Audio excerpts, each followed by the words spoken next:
Hello friends and student graduate Rupsar channel आपन को स्वागत। तो आज आम भिडियो आलोचना करवा +3 5th semester ethics and value unit 4 unit 1 2 3 सब 1 मार्क 2 मार्क 5 मार्क जोटा लॉन्ग टाइप क्वेश्चन सब सिलेक्टेड क्वेश्चन आलोचना कराई आम चैनल रे आपण मैंने चाहिए से प्रश्न देखिपारे।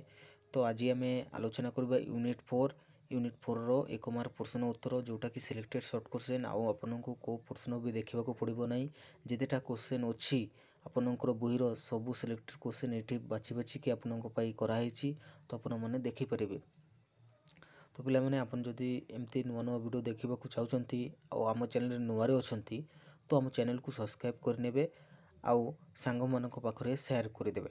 तो चलतु आम देखा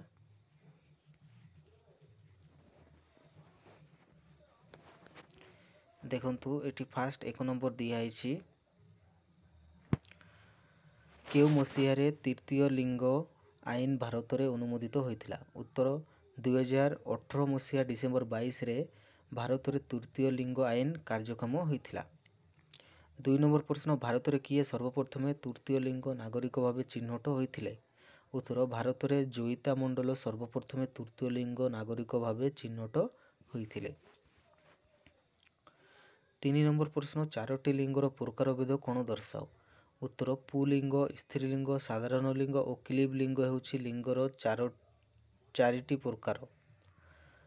4 नंबर प्रश्न भारत में किए तृतीय लिंग व्यक्ति भाव प्रसिद्धि हासिल करथिले। उत्तर भारत में लक्ष्मी नारायण त्रिपाठी तृतीय लिंग व्यक्ति भाव प्रसिद्ध हासिल करिपारथिले। 5 नंबर भारत में किए अति सुंदर तृतीय लिंग भाव परिचित थिले। उत्तर भारत में नाज जोगी अति सुंदर तृतीय लिंग भाव परिचित थिले। 6 नंबर प्रश्न हिजरांक गुप्त भाषा कौन अटे। उत्तर हिंदू हिजरांक गुप्ती भाषा और मुस्लिम हिजरांक फारसी भाषा अटे।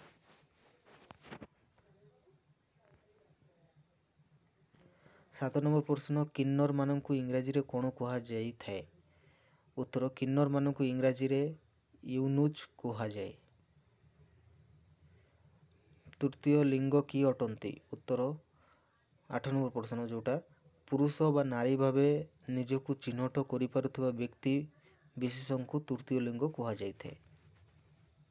9 नंबर प्रश्न भारत रे आईनगत लिंग की अटंती। उत्तर भारत रे ट्रांसजेंडर को तृतीय लिंग भावे उच्चतम न्यायालय स्वीकृति देइछि। 10 नंबर प्रश्न लिंगर 7टी प्रकार कौन दर्शाओ। उत्तर पुरुष स्त्री मध्यलिंग ट्रांस लिंग अनुरूप ट्रांसजेंडर जेंडर किएर आदि लिंगर 3टी प्रकार। 11 नंबर प्रश्न भारत में केउ आईन तृतीय लिंग सह संबंधित रही है। उत्तर भारत में ट्रांसजेंडर अधिकार आईन सुरक्षा आईन 2016 तृतीय लिंग सह संबंधित रही है। 12 नंबर प्रश्न भारत में केउ मसीहा तृतीय लिंग आईन कार्यक्रम होता। उत्तर भारत में 2020 मसीहा जनवरी 10 तारिख ठारू तृतीय लिंग आईन कार्यक्रम होता।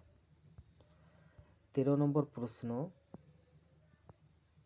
भारत में तृतीय लिंग को संरक्षण दि जाई थाए कि। उत्तर 2022 मसीहा फेब्रुआरी 14 रे राजस्थान उच्च न्यायालय तृतीय लिंग को संरक्षण लागू करने राज्य सरकार को निर्देश देते। तो पिला माने एतिक थिला आपनकर आज पार्ट 1। तो खाली आम आलोचना करवा 14 नंबर ठू स्टार्ट करवा। तो काली वीडियो देखापी आपने आम चैनल को सब्सक्राइब करनी आउ सांग पाखे शेयर करदे। वीडियोटा जदि भल लगी तो वीडियो को गोटे लाइक करदे।